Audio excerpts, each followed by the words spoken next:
Sorotovot, aujourd'hui le 19 Yutet Tammuz. C'est vrai que le Yutet, ça veut dire aussi en hébreu les initiales de Yom Tov.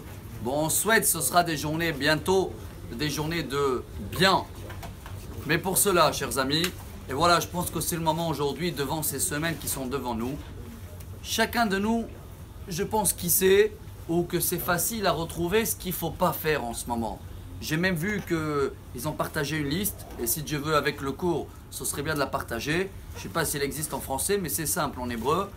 Tout ce qu'il ne faut pas faire en ce moment, ça commence par voilà, la musique, renouveler la maison, acheter des nouveaux vêtements. Il y a même acheter un avion, si quelqu'un il veut savoir est-ce qu'on a le droit ou pas.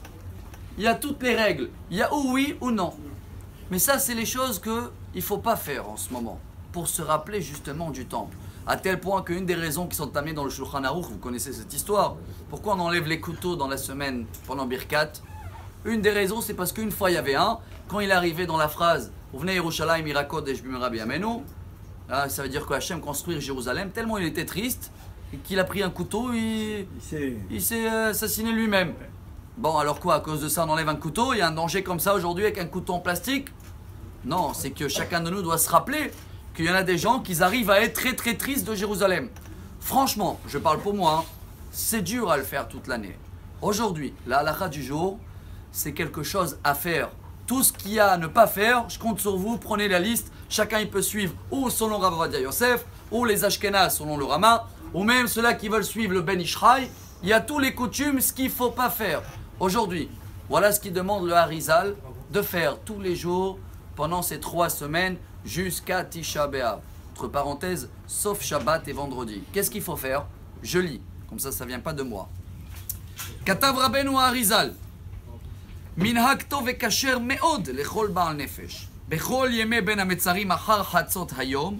Livkot ve leitabel al churban bet hamikdash. Traduction. C'est un très bon minhag et kasher. Chacun qui a une âme, chacun qui veut sentir la douleur, pourquoi en ce moment c'est dur, il n'y a pas de musique, il n'y a pas de mariage, etc. Qu'est-ce qu'il faut faire?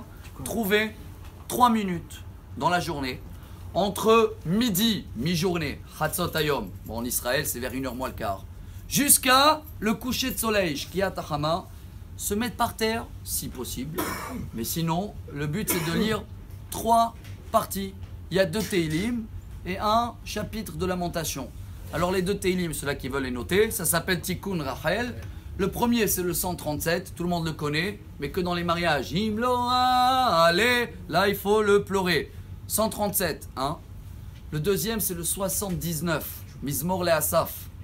Et le 3e chapitre c'est Echa, lamentation en français, numéro 5.